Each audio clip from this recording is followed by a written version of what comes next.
Coming up on this episode of Nintendo Cartridge Society, we discuss the death of Miiverse and what that means. Sorry, Patrick. Sorry, I just what I'm doing the intro, Mark. I don't understand the implications of Miiverse ending. Oh my God, Mark. Neither do I. It's dangerous to go alone, so the Nintendo Cartridge Society goes with you.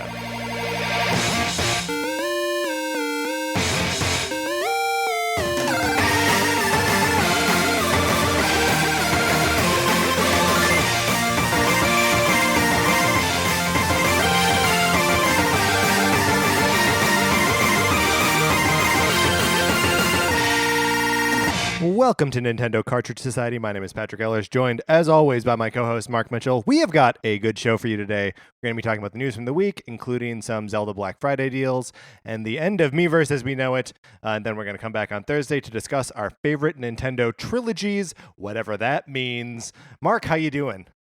I'm doing great. Yeah. Yeah. Feeling real good.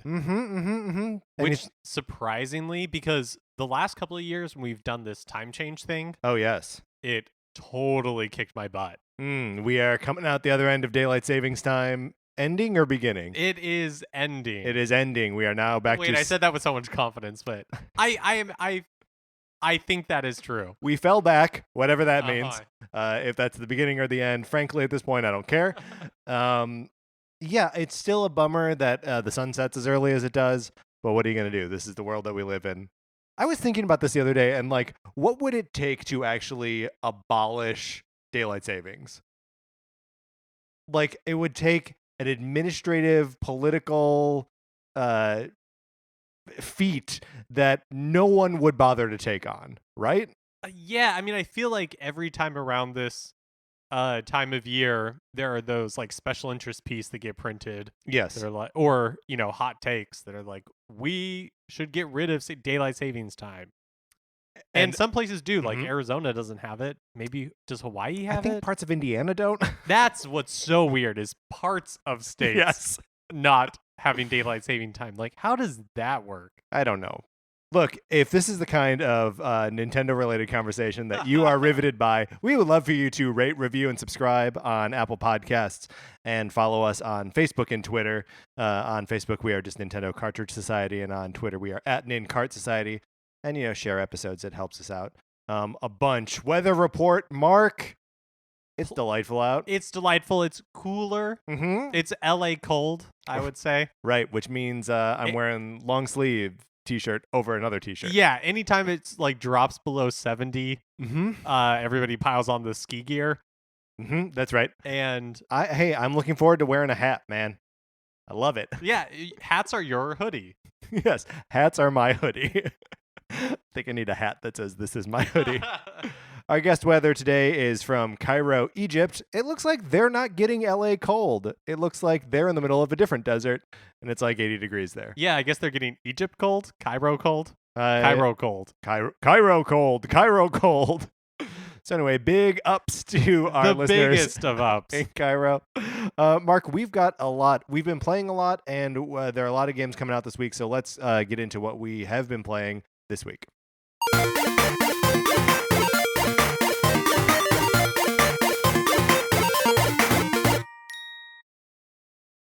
Okay, so first things first.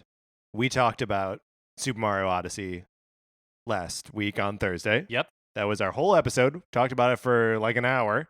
And then since then, we have both finished the game. Right. Or the like story.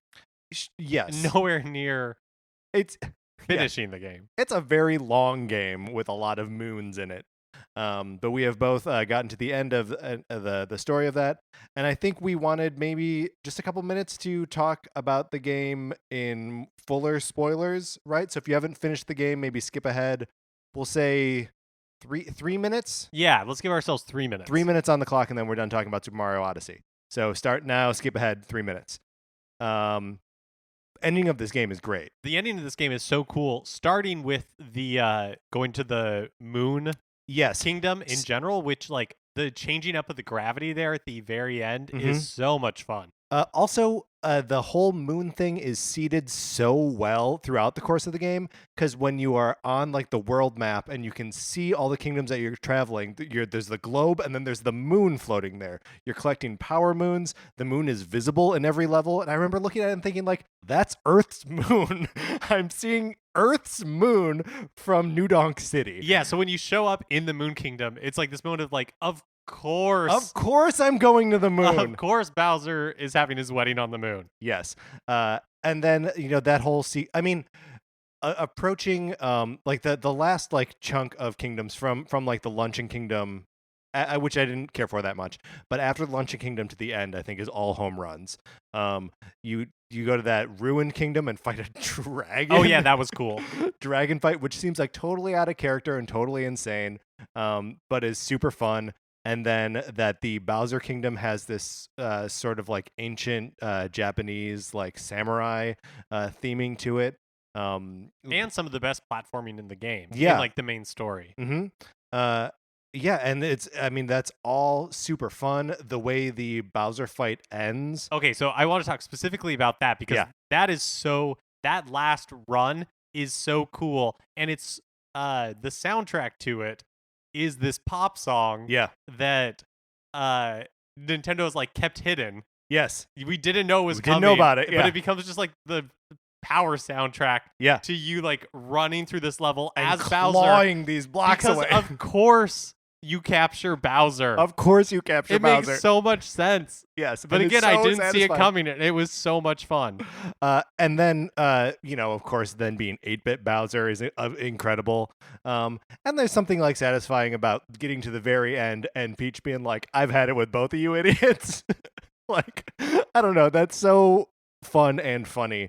And then you get to the Mushroom Kingdom, which also is like kind of a cool formal thing because it puts it all the way at the beginning of your list of kingdoms because it was the first world you were in, right? And that's super fun. Yoshi's back at the top of that castle. It's so cool. And then like going back to all of the other moons that it unlocks in all the other kingdoms, it's just the post game on this thing is so good. We've got 12 seconds. Okay. Let us pet that dog, Nintendo. Yeah, look, there's a dog that travels with you. We just want to be able to pet that dog, and we want it now. Okay? So, if you have skipped ahead as to avoid spoilers, we are back. We are no longer discussing spoilers in Super Mario Odyssey, even though that is most of what I've been playing. Mark, what else have you been playing this week?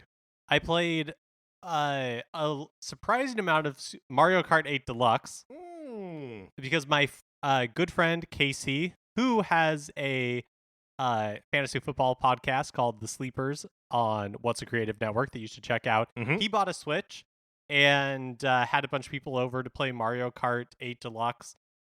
And it was like a commercial for the Switch. Like It was the promise of the Nintendo Switch fulfilled.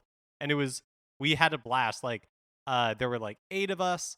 He had his Joy-Con. I brought the Joy-Con from my system, and we were just passing Joy-Cons around playing Mario Kart 8 for like 6 hours late into the night, just that sounds laughing amazing and having so much fun. It was really, really cool. And then I also finished Sonic Mania this weekend, finally. How did you like that last they are not called kingdoms in Sonic Mania zone? Yeah, the last zone. I didn't really like the later zones all that much. Okay. Because they were like punishing, or no, I found them less like aesthetically pleasing than some of the earlier ones. Like I thought like Studiopolis was really neat looking, and then I felt like they just kind of got like a little samey. Sure, but maybe towards a little more the end. generic. Yeah, a little more generic. But it was fun. I was actually surprised when I reached the end because I didn't feel like the last level was particularly like more challenging than what had come before. And the boss battle was like, it took me a couple of tries, but it wasn't impossible. Obviously I have not. I think I got 1 or 2 Chaos Emeralds. Sure. So there's a whole other like end game I could. The game's not impossible. It just took you 3 months to beat it. That's well, a lot of that was like not playing. Because I gave up on that. I mean, Mark was texting me every night saying, I'm still working on Sonic Mania. What's the name of the water zone? Whatever it's called. Yeah. The like Act 2 boss where you had to You're in like the half pipe. Yeah, when you're in the half pipe, like when I was playing the first time I played through and it was with just Sonic, not Sonic and Tails. I found that impossible. This time when I got to it, it was a piece of cake. But I'd been dreading it for so long going back to it. Mm-hmm. And but Tails helps a lot too. He scores a lot of hits. Yeah, no, the game was so much easier playing not as just Sonic, but it was a really fun game. Like I really enjoyed myself. Is there any particular reason that you got back into Sonic Mania? Hyping yourself up for Sonic Forces? No, I actually think it was playing through the main story of Super Mario Odyssey and kind of just craving a little bit more like direct platforming. Yeah. Mm-hmm. And that I hadn't finished Sonic Mania yet, so I had been meaning to go back to it. You figured I have this platforming I could be doing right now. Yeah, and so it seemed like good enough time as any. And I am, of course, still making my way slowly through, or like, I guess not even making my way through. I'm still playing Stardew Valley. Right, still mired in Stardew Valley. Uh-huh. I would say that I am in a similar place with Mario and Luigi Superstar Saga, in that I'm still picking it up, putting 20 minutes into it here, 20 minutes into it there, and putting it away. I'm enjoying playing Stardew Valley that way, though. Yeah. Instead of trying to like I don't even know what that would mean, to mainline Stardew Valley. Well, yeah, I mean, there are some games that make sense as like mainlining experiences, and I think Mario Odyssey is a great example of a game that you can just sit down and spend 6 hours playing and not realize that you were going to spend 6 hours playing it. But yeah, Stardew Valley and a smaller experience like Mario and Luigi on the 3DS. Those are perfect for that. Yeah, I guess I just don't feel like I'm losing anything by not playing Stardew Valley for like 24 hours straight. If you think Mark should be playing Stardew Valley for 24 hours straight, please write into us at Nintendo Cartridge Society at gmail.com, and we'll see what we can do. If anybody wanted to pay me money to play it for 24 hours straight, yeah, sure, maybe I'd give it to charity. No. You would keep it. Me and Alex are doing great, just in case anybody was wondering. Oh, yeah? Yeah. He's accepting your gifts? He's accepting my gifts. Are you allowed in that bedroom? I am. Oh, yeah. Oh, I'm like, I think 2 hearts away from max hearts. I think I'm like 2 hearts away from max hearts, which means I think we're pretty close to getting married. Everyone is marryable in this game? I don't think everyone is.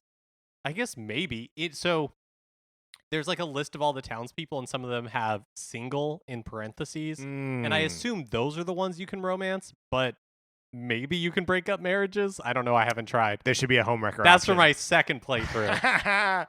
If it's the first, you got to be Paragon, and then you go back through as Renegade. Yeah, exactly. All right. So that's what we've been playing this week. Let's get into the new releases and what we might be playing next week.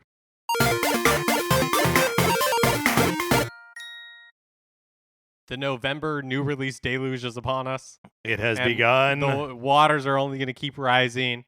There's a lot coming out this week, starting today with Sonic Forces. Okay, let's talk about that. Sonic Forces out today. You just finished Sonic Mania. The game is widely getting kind of crummy reviews, right? Our early impressions of it are not positive. Any interest in checking this game out? No, not really. I still have the perverse interest of like, I have good memories of Sonic Adventure on the Sega Dreamcast. Do I possibly have room in my heart for a janky 3D Sonic game? It's not $60, right? Isn't it like a $40 experience or something? If it's a $40 experience, it's a weird way to describe a Nintendo Switch game, then I might do it.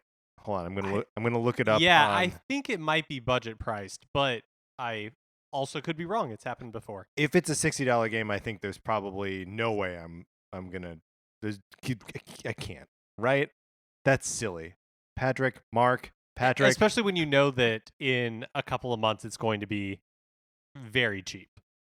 $39.99. So yeah, I mean 12% with a Best Buy gift. That's not that bad. $32. That's not bad. All right, I'm adding it to the cart. Also out today is Farming Simulator, Nintendo Switch Edition, and on the eShop, Heroes of the Monkey Tavern. which is an indie game. It's like an old school first-person dungeon crawler. Oh, interesting. And then on November 9th, on Thursday, we get on the 3DS Story of Seasons Trio of Town New Neighbors Pack, which is a DLC, I'm assuming. Mm-hmm. Octodad on the Switch eShop. We're getting Octodad Dadliest Catch. Have you ever played the Octodad? No, I'm not really familiar with it. So it is a dad simulator so it's like you just do chores and stuff, but you're an octopus pretending to be a human dad. And the point of the game is that it is tricky to control, and because you have 8 legs, and you're just trying to fool people into thinking you're a regular human being. Oh, that's really funny. I didn't know that's what it was. Yeah, like it's essentially a comedy game. Have you played it before? I've just seen bits of it. And coming to the Switch is it's time to make good on all of those. Like, oh, if that comes to Switch someday, I'll play it. There's a bunch of other indie releases this on Thursday. There's Rockin' Racing Off-Road DX, Maria the Witch, Talomir, Spellspire, Koi DX, and Super Putty Squad. Yeah, I mean the indie gold rush continues on the Switch. And then on Friday, November 10th, in the US, Mario Party The Top 100 comes out for the 3DS. Mm-hmm. I specify in the US because in Europe it doesn't come. It's already out in Japan, and in Europe it doesn't come out until like January or something. But I guess that's true of everything we always talk about. It's always we are always talking. Look, hey, we are always talking about North America. Snipper Clips Plus Cut It Out Together comes out on Friday. Yep. And Doom is coming out on Friday. Mm-hmm. And then Cat Quest on the Switch eShop. So again, just like a ton of games. Like on here, there are 5 or 6 games I'm interested in. Likewise. We'll probably not be picking them all up day one. Yeah, but I think we need to make a little bit of a battle plan here, because there are a lot of games coming out that I think would be good for us to experience and that we will like. But both of us buying all of these games is silly. So we need to like divide and conquer here. Yeah, that's a great point. I mean, this month will kill us. Yes, or bankrupt us. One or the other. Or bankruptcy will lead us to kill ourselves. That's right. Or one of us will commit suicide. Uh-huh. That'll be the death part. Uh-huh. And then the other person will be bankrupted by the funeral fees. Right. For the other. Because of course. Of course. Right. Well, because we do this podcast together, right. we are responsible for each other's for each other's death costs. But yeah, Doom, Snipper Clips, Mario Party. Oh, the other thing coming out on Friday are the new Zelda amiibos. Oh, that's right. Oh wait, really? Not the Champions amiibos. Yes. Oh. So let's talk about this. The Zelda Champions Ballad DLC is still loosely dated for sometime this year, with no firm date. However, the Champion amiibos are coming out this Friday. So there is still speculation that we may be surprised on Friday or maybe tomorrow during the Xenoblade Direct with the news, hey, also here's the Champions Ballad DLC. On the one hand, it seems like a weird thing to me that they would just spring on people. Mm-hmm. But on the other hand, when's the good time? Well, and also like, I mean, I guess I was expecting some sort of like direct or something like that. Mm-hmm. But on the other hand, it's like a lot of people have already bought the DLC, so it doesn't really matter necessarily like how much of a marketing push there is leading up to it. I don't really know. It'll be really interesting to see how they handle this. It also, I'm kind of like, why do you at this point even need to like put something else out to make Zelda more attractive? Like, it's already pretty attractive, and like to make the Switch more attractive, like Zelda and Mario already exist. Like sweetening the pot with this Champions Ballad DLC seems like, on one hand, I'm like, yeah, get it out before the holiday rush so people can be like, wow, that Zelda's even better. Is that going to make more people buy Switches? Well, on the other hand, I would kind of rather that it show up like early next year in more of a dead zone. Yeah. When I'll have more time to play it versus now when I don't know. I'm going to be buying games these next 2 weeks that I don't know when I'm going to have a chance to play them. Yeah. Oh, absolutely. Yeah. They're going to be. I also grabbed a mini micro SD card, so I can start throwing large third-party games onto my Switch. And they're getting big. Like LA Noire is going to be big. LA Noire is huge. Doom is big. Mm-hmm. I'm sure Skyrim is going to be large. Yeah. So we've got some big games incoming. Mark, what a time to be alive. Should we get into the news? Let's get into the news. No, we should not. We should not. We'll go back. Go ahead. We should go into 433. Oh, let's go into 433. I could have just played the music. We're getting into 433. Let's get out of the new releases.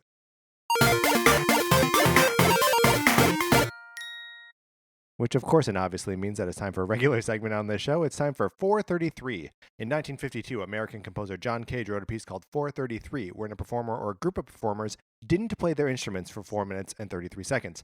For the purposes of this show, our instruments are talking about Nintendo. So for the duration of one performance of 433, Mark and I will talk about something not at all Nintendo related, thus fulfilling the contract of the piece. Mark, I believe you have I have a question for you. Yes. Okay. So, death is not an option. Okay. All right. For the rest of your life, Mm-hmm. for every meal, 3 meals a day, you have to eat at one of these two places. Either Taco Bell or McDonald's. Which one do you choose and why? Okay. So, these are full service Taco Bells or McDonald's. Like, what's the alternative? I mean, it's not like an airport version or sometimes is it like an airport for like I just want to know if it's like the full like normal thing.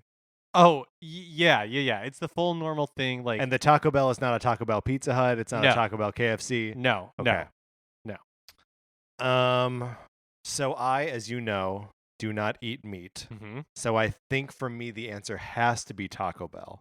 Okay. Because I don't really know what I eat at McDonald's other than like an Egg McMuffin without the ham thing. Well, what about salads? What about salads? I don't know. I'm asking you. Is there like a taco salad that I can have at Taco Bell? I don't know. Well, no, I don't know. I mean, I assume that if you were like, I was just asking a question about the menu, Mark. I assume they have I think they have some sort of taco salad or some sort of salad at Taco Bell. That would make sense to me. Okay. I know they definitely do at McDonald's. They definitely, right. They've got those like cups of salads, right? No, they have like a real it's actual, like a real salad? actual salad. Okay. Yeah. I guess it's been a while since I had a salad from McDonald's. Let's weigh the pros and cons of this. Okay. So McDonald's, you got better sodas and better drinks in general. Because it's Coke and not Pepsi? Because it's Coke and not Pepsi, and because they have like coffee and stuff. Taco Bell doesn't they can't possibly have coffee, right? I think if you wanted to order coffee at Taco Bell, they would make you coffee. They would make me coffee? Well, so I can do like special orders with these people? Is it the same Taco Bell? Do they know me when I go in? Are they like, "Hey, Patrick"? Yeah, sure. Okay, all right. Yeah. Yeah, oh geez. I don't know, Mark, how do you approach this question? So, I guess the way I'm looking at it is every meal for the rest of my life. Right. So you need some kind of like versatility there. Either that or I just want to like die. So do I eat the thing that's worse for me and hope for death? Right. Or do I make the best of a bad situation and try to find the one that'll bring me the most nutrients? Okay, so here's a good question. Which of those restaurants do you think you could kill yourself with fastest by eating their food?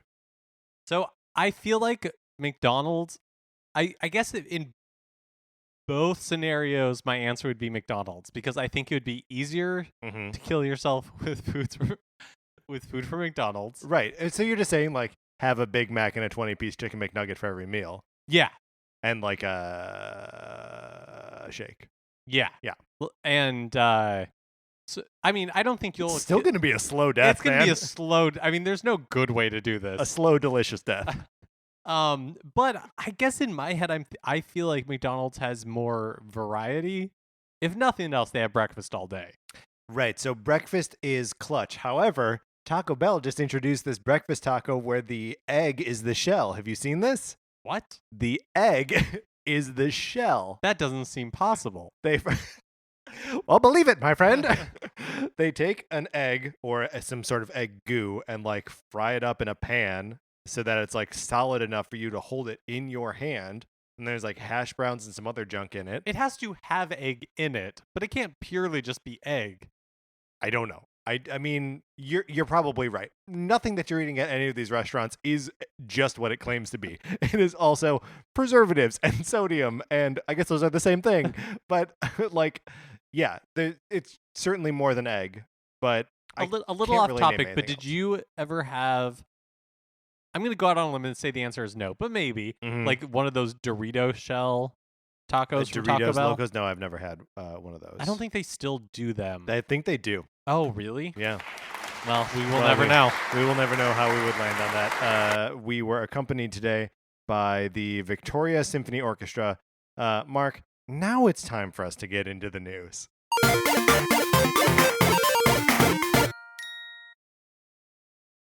Today, Tuesday, November 7th, there will be a Xenoblade Chronicles 2 Direct. The broadcast starts at 6 a.m. Pacific time, which means only our most dedicated fans will have listened to this before watching the Direct, I think. Which, of course, is you, dear listener. Right, because you download and rate and review the second it posts. At 12 o'clock midnight and 1 second. Right. You are like on it. And you are skipping ahead to 26 minutes into this podcast. Yes. Because you know that's where the juicy stuff happens. 26 minutes You get to the meat of it 26 minutes in. Yeah, you know Patrick and Mark are going to screw around for 26 minutes before they get to the news. Exactly. Xenoblade Chronicles 2 Direct. Mark, we have no idea what to expect from this thing, right? Right. And what is our level of caring? I guess I will say that I'm interested and I would like to anticipate this game, but nothing I've seen so far has really sold me on it, except for that weird, crazy like video that the Japanese Xenoblade Twitter profile put out of like it's this girl, this little like this thing that's schoolgirl around. type Right. thing who has what appear to be enormous mechanical like buff man arms. And she's like training, so she's like doing push-ups and like army crawling. I have no clue what's going on, but that is the one thing I have seen from this game that has made me go, huh. So does that, because for me, I'm still looking at this as like, it looks like anime nonsense to me. And if it can like tip the scales into the like, we know we're nonsense and we're having fun with it, into that realm, then I think I can get on board. And this schoolgirl with giant beefy man arms sounds great to me. I wonder if that would be enough to get me excited about it. Because at the moment, I don't know what it can show me that would make me go like, oh, wow, now I'm excited for Xenoblade, you know? Well, especially like what it could show me that would also balance against everything that we've seen that came before. Yes. You know what I mean? Every new thing that I've seen for this game has made me less interested in it. I don't mind, like, the idea of this game is really interesting to me. I like the idea of the world. I like the idea of playing a big RPG like on the Switch. Yeah. It's really comes down to like the aesthetics for me. And not just like the character design, but like all of it. Like even when we saw in like the battle footage, like the UI is very it looks like it's a mess. And mind you, that's from us like looking at it, not understanding it at all, but it looks like there are too many things on that screen. And like, I just think about, every time I've watched footage for these things on, from directs or whatever, I'm watching it on like a computer or on my phone, and I imagine all of those like extra windows and menus on the handheld Switch screen, and like it just seems like it's gonna be so small, and like I feel like I'm gonna be overwhelmed by it. But it'll probably be introduced gradually. But yeah, I am not feeling it yet. Yeah, I'm not feeling it yet, but I am looking. For that reason, I'm looking forward to this direct because it seems like it'll be like kind of the last hurrah before the game is released on December 1st. Right. And so hopefully they're putting their best foot forward, and we will I guess I'm hoping to wrap my head around what this game is and why I should want to play it. Yeah. And I mean, I think that is a case that Nintendo needs to make, right? Like, I don't think you really need to make a case for play a new Zelda game or play a new Mario game. They did that, then they did so convincingly and then had great games to back them up. But I feel like Xenoblade requires a pitch, and I don't think we've seen that yet. And so I wonder if this is like if they're reading the response to the last Nintendo Direct, which committed like 15 minutes to Xenoblade 2. And, I know when I rewatched it to prepare for our show, I like the Xenoblade part started and I was like, I'm going to get up and make a snack, Oh, yeah, totally. Was it really 15 minutes or because it felt like 15 minutes? It could have been 2 hours, Mark. I don't know. It felt long. It felt like a large portion of that Direct was taken up with Xenoblade Chronicles nonsense. We, of course, will be talking about any news from the Direct next week, so look forward to that. Mm-hmm. Today is also the final day for Miiverse on the Wii U and 3DS. At 10 p.m. Pacific time, all Miiverse functionality will cease to operate. Wow, so at the time of this recording, there's less than an hour of Miiverse left. No, at the time of this recording, there is 25 hours. I got it. Yeah. I got it. I'm there. We're recording in the past. Yeah. Okay. So let's talk about this. Okay. We don't totally know or understand or use Miiverse in any meaningful way, right? Yeah. So I have not used it at all on my 3DS, where it was available and functional. I'm curious to know if you used it at all on your Wii U. So just a little bit, but not in any way that like engaged the specific communities. Like I mostly used its in-game functionality for Super Mario Maker and Super Mario 3D World and Smash Brothers and Splatoon. So, I would draw little posts and put them up, and then people would give them yas. And that's all fun and stuff. And it's cool to see, you can like write feedback for people on their Super Mario Maker levels, which is fun. And then have people respond to those. But like, I know that there's like a whole little world, a whole like social network built up around like community subjects, that people posted and wrote stuff and drew stuff. And all that's going away. And I was just blissfully unaware of it, ignorant of it, I guess. I do think it's a little bit of a bummer that the functionality, because it's integrated into some of these games, the games will suffer a little bit, especially something like Super Smash Brothers for Wii U, where tourney mode just isn't a thing anymore because it was all dependent on Miiverse. Like, that's kind of a bummer, especially so soon after the Wii U was kind of sunsetted. Yeah, but I mean, I think it's nice the thought that they are just moving on, right? Like that. Yeah, I get it. The Wii U's time. Look, Mark, stop making an argument to perpetuate the Wii U on into the future. It's obviously the point you're trying to make. If you are somebody who participated in Miiverse and, some of the drawings and things that people were able to create for Splatoon and stuff like that were pretty cool and amazing. Mm-hmm. You can download an archive of all of that stuff from the Nintendo website, and if you go to Miiverse, there are some instructions on how to do that. So it's possible to collect all of that for your own personal use in the future. But yeah, at 10 p.m. Tuesday, it's just all gone. Kaputski. Yeah. Done. No more Miiverse. Replaced by nothing.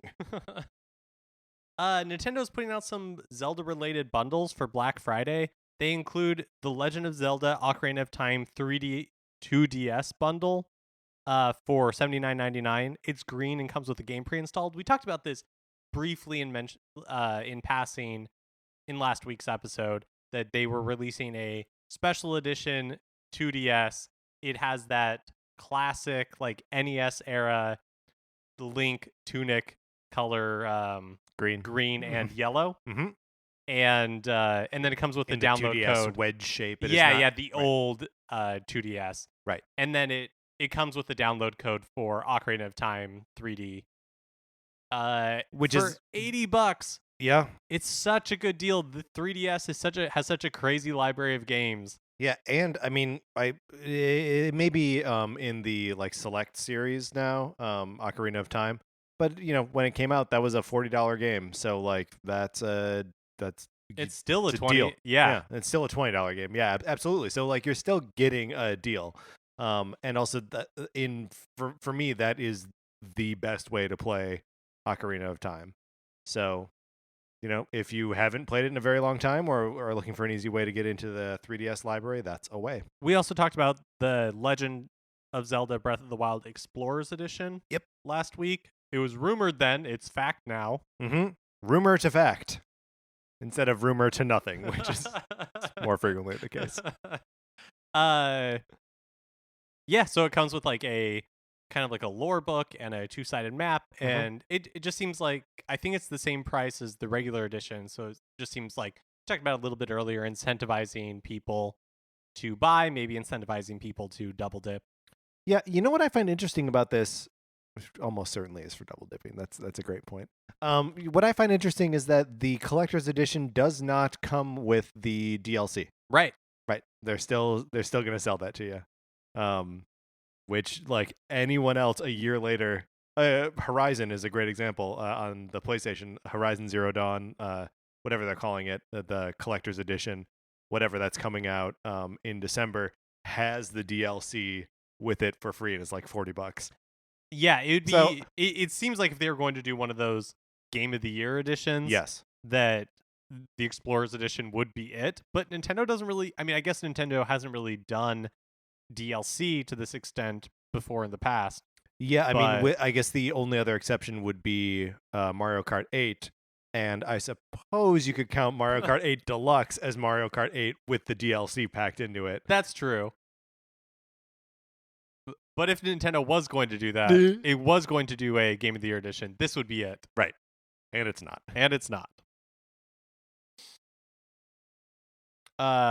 Okay, so we rag on Capcom a lot for their tepid Switch support. We talk about it pretty much every week. Look. You and I are pretty. We're pretty. First of all, ending that sentence, we're pretty. Period. But we are pretty interested in Capcom as a publisher. We want Capcom to be good, and we want them to put stuff on Switch. That's right. So that's why we talk about it a lot. But we don't give EA a lot of crap, and maybe we should. Well, here's the thing, though. Do we care about EA? Well, that's a great question. Mm-hmm. I think in theory I do. Right. EA doesn't publish games often that I am incredibly interested in, but I think I am excited by the idea of EA publishing games on Switch only because I want Switch to be successful and I want there to be third-party support for it. Right. That's kind of my hope for the game, for the system. Right. So it's sort of just like a general health of the Switch ecosystem that you're. Yeah, I think so. But I mean, again, if Battlefront 2, Star Wars Battlefront 2 was coming to Switch, I would 100 times buy it. Yeah. I mean, maybe I would only buy it once. You would buy it once. I would buy it once. We would play it together. Between the two of us, we'd buy it twice. But it's not. In an interview with the Wall Street Journal, EA's Blake Jorgensen says the company is waiting until the Switch has been out on the market for a full year before deciding whether to bring more games to the platform. He also added that it's too early to tell if FIFA 18 on Switch has been successful. EA wants to, quote, fully understand what the demand is before committing additional resources. And look, this makes sense given the kind of games that EA publishes. Right? EA's whole thing is big, huge budget, top of the line, load that bad boy up with voice acting. Yeah, presentation is a big part of what sells their games. Would you say king? Would you say presentation is king? I think I would. Go. I mean, and I will. Try it out. Presentation is king for EA's games. And so I can see where they wouldn't they wouldn't really want to compromise that, especially since every studio at EA, for better and a lot of times for worse, are being forced to use the Frostbite engine, their EA's proprietary engine, and that has not been ported to Switch as far as we know. Right. So there's obviously a lot of like things that would take a lot of time and manpower for them to do in order to get these games running on Switch. And the games that EA makes, they haven't been on Nintendo platforms for a really long time. So I can understand EA's wait-and-see approach more than I can understand Capcom's. Well, and I think there's also something to be said for like the statement that we're going to wait for a year of the Switch being on the market to determine what the demand is. I wonder if that is in a way EA recognizing that like their path to success on the Switch is not going to be port Battlefront to Switch, right? That like games need to be designed for the platform specifically in its limitations, in its, portability and its like control scheme. And I wonder if like that's also part of it, if like they're weighing what the actual demand for those games is versus what the resources it would take to make those games, develop those games specifically. It's obviously a tricky balancing act, and like you said, they've opted out of Nintendo for a couple different platform generations, and almost entirely right on the portable side. So yeah, it makes sense. It's still a little bit of like, it's a little frustrating where it's just like, well, the platform will have more demand if there are more games on it. So it's also one of those things where like to say we're going to wait a full year before we decide if we're going to put more games on it, he's basically saying if we decide to put games on it, the first you're going to see of these is in 2020. Right. Yes. Because games take a long time to make. Games take a long time to make, and so I feel like by basically saying we're going to wait a year is them saying we're not putting games on the system, because at that point you're looking at a system that's 4 years into its lifespan. Nintendo will eventually have a follow-up to the Switch. It'll happen someday. So well, aren't they already publishing that game? It's a third, or it's yet another developer, but they're publishing that game. Yeah, they are next year, I think. So that is one EA published game that is coming to Switch. That apparently is happening because the developer pushed them super hard to do so. Right. So, and some I don't know if like that could be a signal for them if it does well or whatever. Who knows? Who cares? We'll see what happens in a year or just a couple months. Then we'll know, or they'll know, and then they won't tell us, and we won't know. Speaking of Capcom, in their latest financial release, they confirmed that both Ultra Street Fighter 2 and Monster Hunter Double Cross have performed well. They called Ultra Street Fighter 2 a smash hit. All right. And then additionally, they said they are aggressively pursuing a multi-platform strategy for Switch and had no comment on Switch exclusive titles when asked about it. Okay. Well, we'll get more. So the Ultra Street Fighter 2 sold like 500,000-ish copies. I was looking at all-time Capcom bestsellers this weekend, and they're like one of their best-selling games is Resident Evil 5, which is, I'm going to say only, even though this is a lot of games sold, has only sold like 7 million copies. I think it would. I saw that as well. I think Resident Evil 5 was the one Resident Evil that had passed the 10 million mark. Oh, okay. But I could be wrong. But even then, not that much. I mean, considering that Mario Odyssey just sold 2 million copies. The one that surprised me was that Resident Evil 4 was at something like 7 million.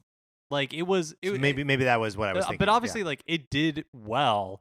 But I think of that game as like a all-time Stone Cold classic. Right. So, and it's been re-released so many times. I'm surprised that it hasn't sold more.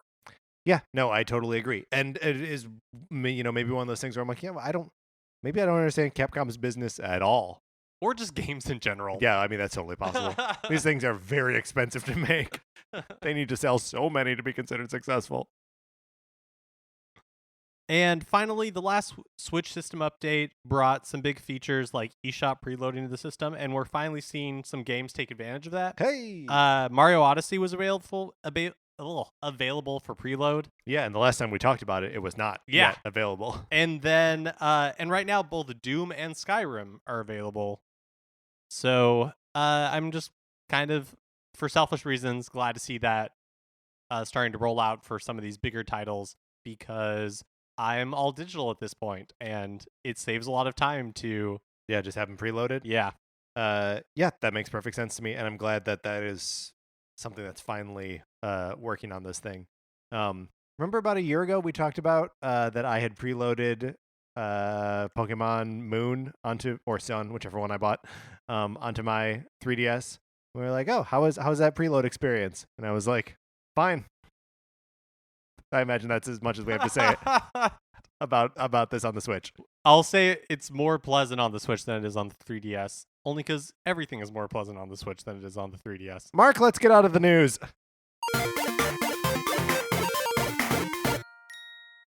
And with that, that's going to do it for this episode of Nintendo Cartridge Society. Remember, please rate, review, subscribe on Apple Podcasts. If you like the episode, share us on Facebook and Twitter. We love that.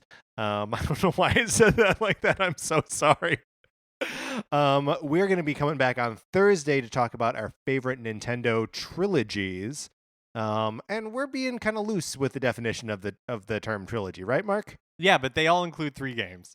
Yes, that is. There are other rules too, but tune in on Thursday, and we will explain it further there. If you like Mark and Mine's opinions on anything else, we write about comic books on retconpunch.com. Olivia Duncan made our logo. Our music is provided by 8-Bit Betty. You can check out his music by going to 8bitbetty.com or by listening right now.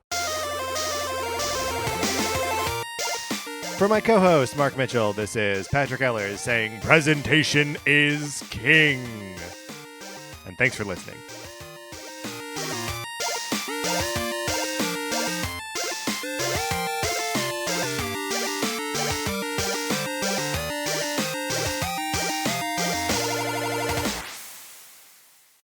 What's a Creative Podcast Network?